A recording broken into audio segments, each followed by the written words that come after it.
Assalamualaikum warahmatullahi wabarakatuh, warga Sukawati semua. Ketemu lagi bareng saya Raden Ruli di Mencekam. Yang kali ini saya akan membawakan sebuah cerita yang dikirimkan oleh salah satu kontributor kita, namanya Sunjaya, tentang teman masa kecilnya di sebuah desa. Seperti apa ceritanya? Jangan lupa untuk di-subscribe dulu channel ini, dinyalakan lonceng notifikasinya, dan dibagikan ke teman-teman yang juga suka dengan cerita horor. Langsung aja, ini dia Mencekam, menceritakan email kamu.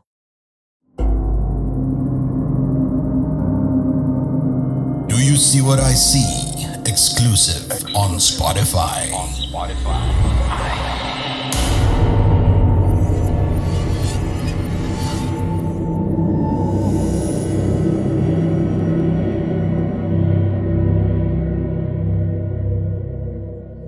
Sebenarnya saya nggak pernah memiliki pengalaman horor dalam sepanjang hidup saya. Sekarang usia saya 38 tahun. Mungkin di sepanjang usia saya itu hanya satu kali saja saya mendapatkan pengalaman yang menurut saya cukup horor. Jadi waktu kecil saya tinggal di kampung, saya punya teman bernama, kita sebut saja Liam. Liam ini anaknya wajahnya itu seperti lebih tua daripada usianya. Bahkan julukannya di kampung itu dipanggil dengan sebutan kakek. Ya, karena wajahnya yang tidak sesuai dengan usianya yang masih sangat muda waktu itu. Dan julukan kakek itu benar-benar melekat. Sepanjang dia beraktivitas, orang-orang kerap memanggilnya kakek. Untuk orang tua Liam ini, khususnya ibunya itu bekerja sebagai buruh serabutan. Pokoknya apa aja beliau kerjakan untuk menyambung hidup keluarganya. Sementara bapak Liam adalah pria yang bisa dibilang kurang baik ya. Saya tidak bisa menjelaskan secara detail kurang baiknya seperti apa, tapi intinya beliau ini memang pria yang kurang bertanggung jawab terhadap istri dan anaknya. Liam cuma tamatan SMP dan pernah berusaha untuk lanjut SMA, tapi karena keterbatasan biaya akhirnya tidak melanjutkan SMA. Walaupun terlihat sangat jelas ibunya ataupun Liam sendiri itu benar-benar sudah berusaha untuk mendapatkan uang agar Liam bisa sekolah, tapi ternyata itu cukup menyulitkan untuk hidup mereka. Sementara saya lanjut ke SMA dan kuliah.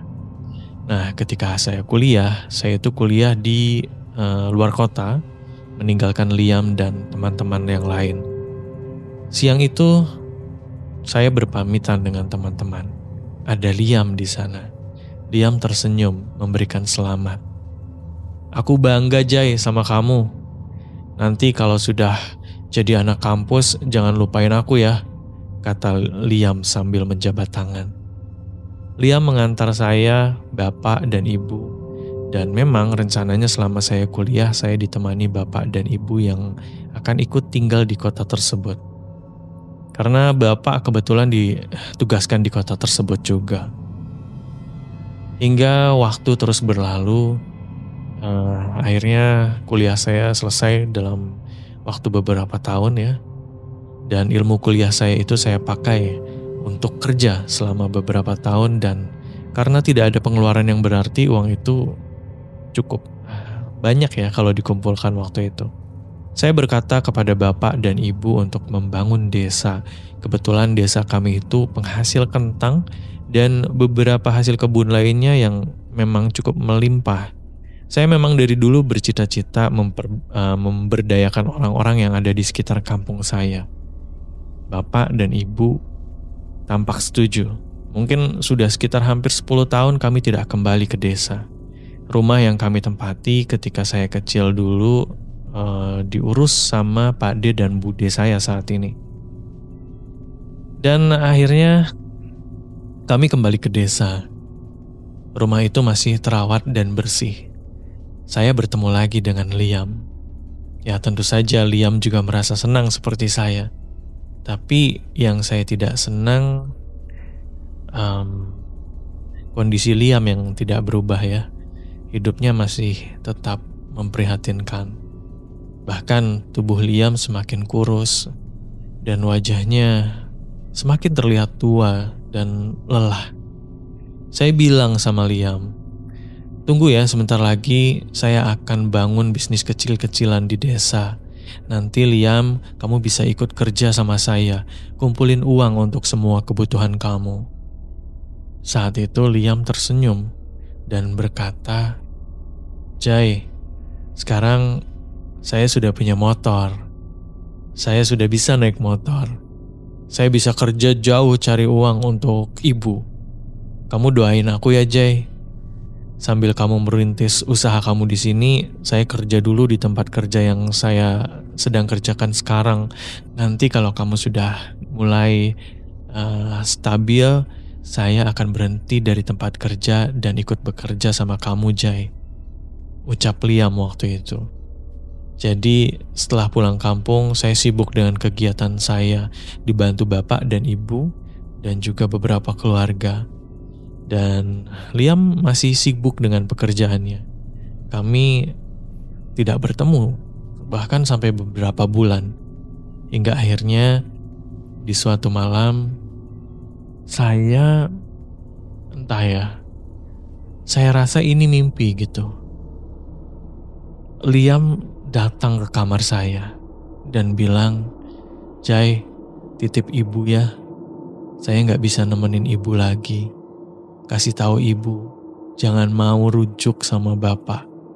Saya nggak akan ridho dunia akhirat kalau bapak terus pukul-pukulin ibu dan menyiksa ibu. Jangan lupa kasih tahu ibu juga, saya simpan uang di dalam dinding belakang tempat tidur." Dan saat itu, Liam juga menyerahkan sebuah amplop yang saya rasa isinya surat. Dan saya taruh di belakang bantal. Dan akhirnya Liam pergi, waktu itu mengenakan kemeja putih ya. Dan dari wajahnya saya bisa melihat kalau wajahnya Liam ini penuh dengan kesedihan. Kemudian saya tiba-tiba terbangun waktu itu. Ini mimpi apa bukan ya? Kayak nyata banget gitu ya. Kemudian karena sudah terlanjur terbangun, saya ambil wudhu, sholat malam, memanjatkan doa, berharap yang barusan terjadi adalah mimpi. Akhirnya ya saya sholat, dan setelah sholat saya melipat sajadah, kemudian kembali ke kasur. Dan saya teringat kalau tadi Liam datang memberikan amplop, dan amplopnya itu saya taruh di belakang bantal gitu. Dan ketika saya cek di balik bantal, amplop itu ada. Saya tidak berani membukanya karena amplop itu memang ditujukan untuk ibunya. Dan ketika saya taruh lagi di balik bantal, saya kembali rebahan dan saya terkejut waktu itu karena saya mendengar suara pintu kamar saya yang diketuk. Dari suara ketukannya lumayan agak terburu-buru ya, makanya saya kaget ya, bukan ketukan santai gitu ya. Dan ternyata ada Ibu Liam datang meminta tolong kepada bapak, ibu, dan Pak D, Bude saya yang kebetulan tinggal satu rumah. Katanya beliau mendapat telepon dari seseorang yang mengatakan bahwa Liam kecelakaan di kampung sebelah.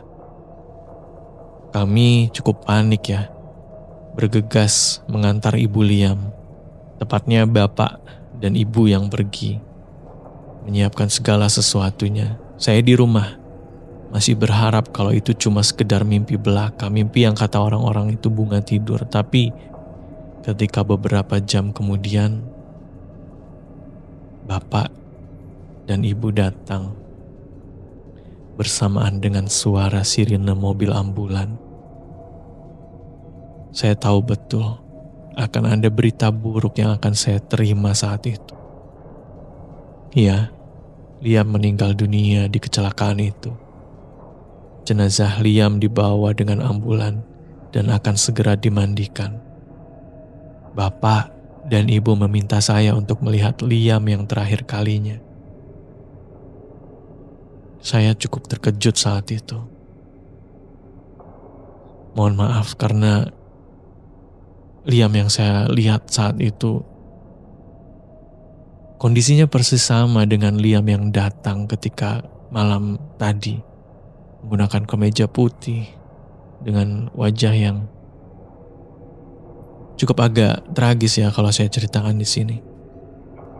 Saya menangis menyalahkan diri saya sendiri, kenapa waktu itu Liam gak nungguin bisnis saya aja yang sedang saya rintis ini gitu ya. Ngapain dia harus kerja? Saya bisa kok bayarin makan dia gitu misalkan setiap hari, bayarin makan keluarganya. Saya pikir kalau saya melakukan itu Liam mungkin gak akan kecelakaan karena ngoyo nyari uang untuk dia dan ibunya. Dan suasana semakin menyedihkan, carut marut. Apalagi ibu Liam itu berulang kali jatuh pingsan, terus-terusan menangis. Dan tentunya saya ikut sedih melihatnya. Dan perasaan saya juga rasanya ada yang hilang apa gitu ya. Setelah Liam dimakamkan, saya teringat pesan Liam. Awalnya sih saya pikir itu cuma kebetulan aja ya. Tapi ternyata ketika Pak D dan Bude dibantu saya menarik sebuah ranjang di dalam kamar, kami terkejut melihat sebuah seperti petak kecil di belakang tempat tidur. Ya, di sana Liam meletakkan uang-uangnya yang dia kumpulkan. Dan memang benar nominalnya ini sudah cukup banyak ya. Ibunya Liam tentunya melihat itu semakin histeris. Terus-terusan memanggil nama anaknya. Liam, Liam. Ibu tidak butuh uang itu, Liam. Ibu cuma butuh Liam saja. Gak peduli Liam itu seperti apa, gak peduli Liam itu seperti kakek-kakek atau apapun yang pernah teman-temannya sebutkan. Liam adalah sosok yang berharga bagi ibunya.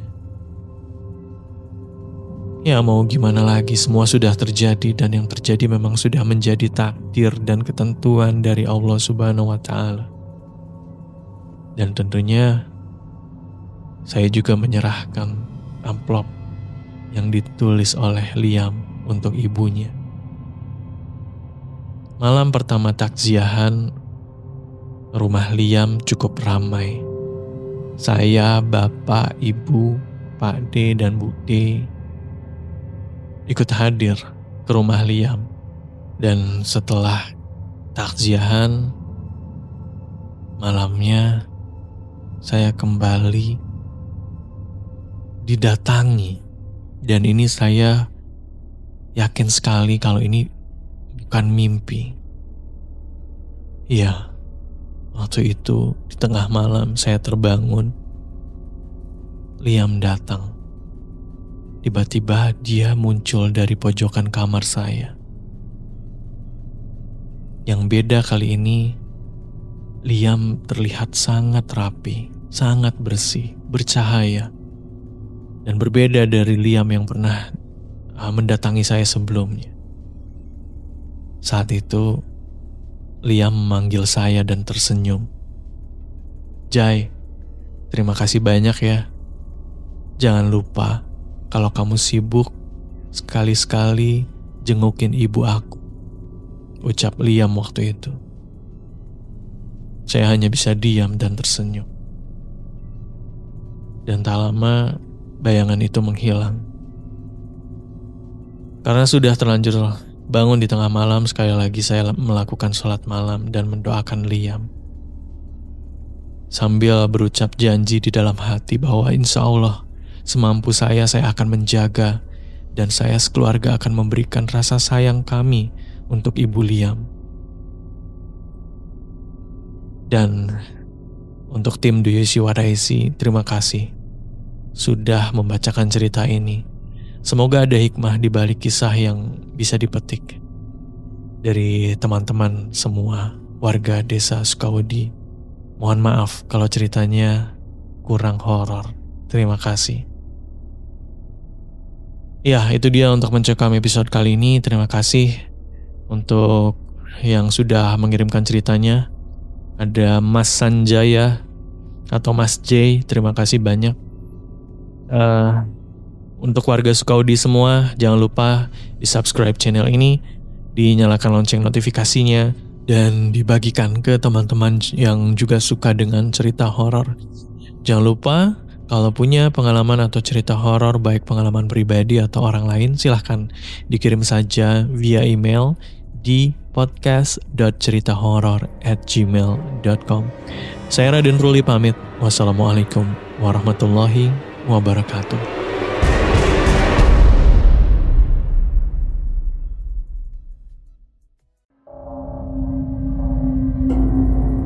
Kamu punya pengalaman horor? Kirim ceritamu ke podcast.ceritahoror@gmail.com.